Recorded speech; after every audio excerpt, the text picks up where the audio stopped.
Hey guys, welcome back to my channel. So today I wanted to film a 1-year postpartum video and talk about all the experiences that I had as a new postpartum mom. So let's get right into it.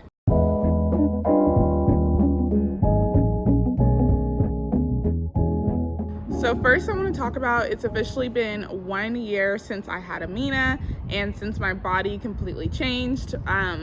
So I wanted to make this video just because I feel like there wasn't a lot of me that I saw online, and I wanted to bring some normalcy to that and to talk about just what I overall experienced.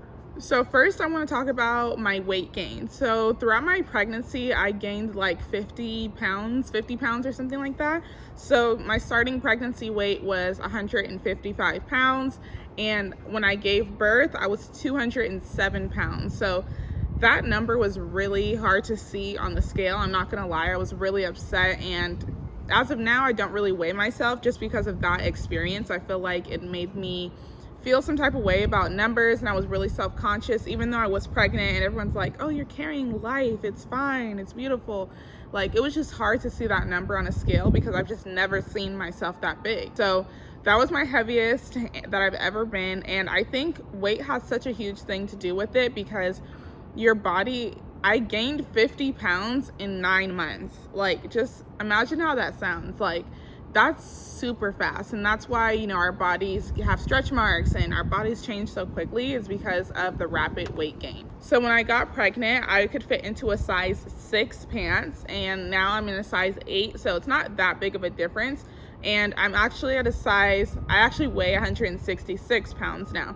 So it's not that big of a weight gain, but I feel like I'm almost at my pre-pregnancy weight, but I feel like my weight is distributed differently, if that makes sense. So instead of it all being in my hips, it's like in my stomach, in my arms, in my neck. Like, I feel like the weight is just distributed a lot differently. So in the beginning, it was very hard for me because right when I gave birth, you know, I was determined to breastfeed. I was like, I'm gonna do this no matter what. I really want to breastfeed. I know it's the best thing for my baby. Like, I want to do this. So with that being said, there's changes that are made with your body. You know, your boobs begin to change. So with me, you know, my nipples, they got bigger, they got blacker. That's something that no one talked about. They were really dark when I was pregnant. And then I guess I found out that they get like that so that the baby has something to see, so they can identify like, oh, okay, that's where the milk is. But that's what happened to me. And then even now, like, my boobs just aren't the same. They're a lot saggier. They're not as perky. Like, before I got pregnant, I was a 32C. So with that being said, breastfeeding was really hard for me. In the beginning, it was very painful, so painful. And then your uterus is contracting and trying to bring everything back down. So that new feeling was just, it was weird to me. I've never experienced anything like that, obviously. So as I kept breastfeeding, the pain was just still there. So as a new mom, I was also dealing with a tongue tie, and I've never heard of a tongue tie nor lip tie. So when I spoke with the pediatrician, he was like, you know, you're gonna have to go get that removed by a pediatric dentist.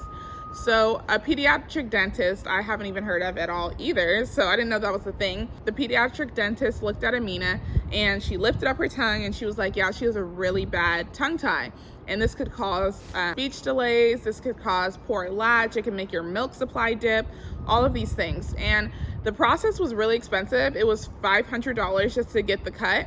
And she said this might not improve her latch immediately because I waited so long to get the tongue tie done. So with being a new mom, I'm going through the tongue tie, the lip tie, all of this at once.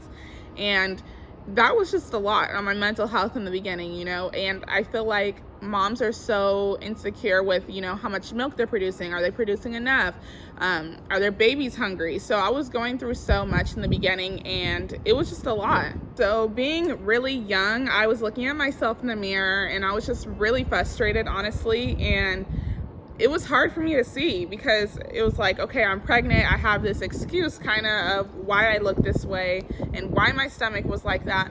But then once Amina came out, you know, it was like, okay, now what? You know, people are going to wonder, oh, snap back. They want to see you get right back to how you were before. And that's just not the case. It's really, really hard for women to go right back to how they were pre-pregnancy, and your pregnancy causes so many changes to your body that a lot of people don't even talk about. So being really young, I was looking at myself, comparing myself to my friends. I feel like I was in a really weird group. Like, I was 23 and I still am 23. So I'm 23 and I'm looking at myself. I'm like, okay, I don't fit in here with my friends because, they all have crop tops on and these outfits that are really cute and like little skimpy tops. And like, okay, I'm here breastfeeding.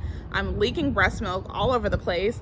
And it's like, I don't fit in there in that group. And then I don't fit in over here with the moms that are like having kids in their late 30s, because I'm like, we're in different stages in our life, if that makes sense. So that feeling was really frustrating because I just felt like I didn't fit in anywhere, and I had a different view on parenting, and it was just a weird category for me. So that was also really hard. So I started going and changing my whole entire wardrobe. So being that I was breastfeeding, I had to, wear things that were easy access for Amina. Like, I couldn't wear like a wire, like push-up bra all the time. And it was really difficult to breastfeed in public with having like that really big supportive bra on, just because then you would have to like unlatch it and then like whip the whole boob out. Like, for me, it was just easier to pull up my shirt from here. So that's what I always did. And with doing that, I had to wear like bras that had no underwire and not so much support.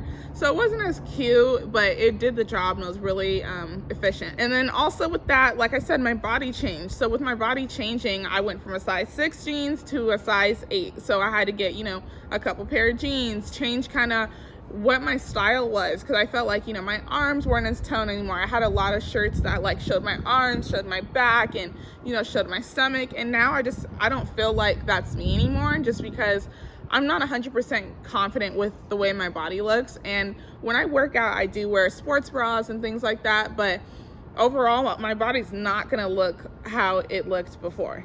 So and it was really frustrating hearing all the time, like, oh, you have so many clothes in your closet, like just wear this, just wear that. And people don't realize how much you change. Like, your thighs get a little bit bigger. Like, I just couldn't fit, and things didn't flatter me the way I wanted them to. And I just wanted to get outfits and clothes that, did. And I still don't really have enough clothes to replace my old clothes. I have a lot of like short shorts, and now it's not me. I don't know.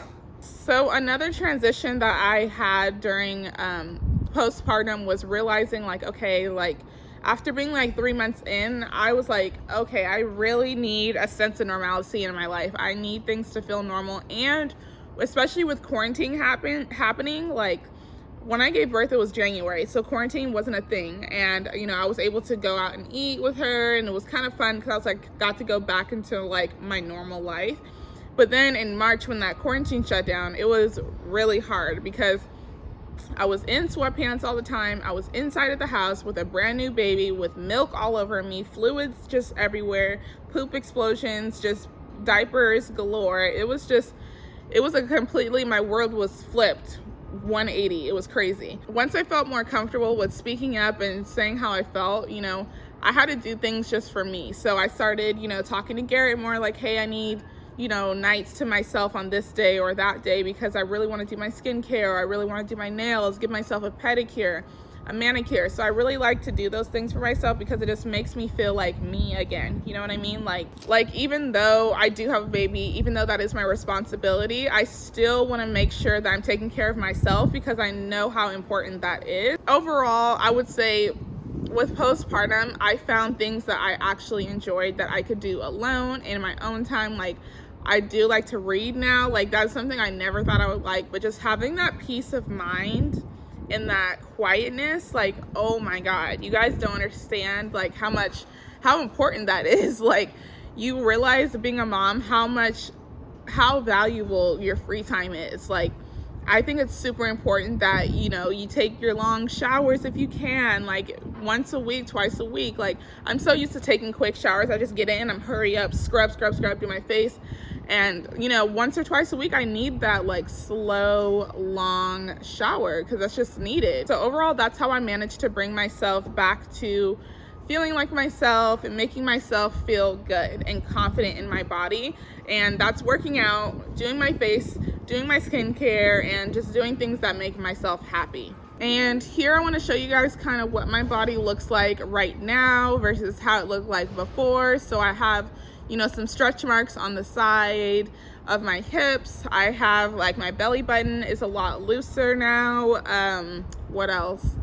I have just, my arms aren't as toned anymore. I would say I have a little bit more neck fat, which is like random. And also sweating. I kind of sweat a lot more than I did pre-pregnancy. So that's something that a lot of people don't talk about, is how your hormones change and how they just aren't the same anymore. So I hope you guys enjoyed today's video. Don't forget to like this video. Don't forget to share and subscribe to my channel. And don't forget to hit that bell notification so you're notified every time I upload a brand new video. And with that being said, I will see you guys next time. Bye guys.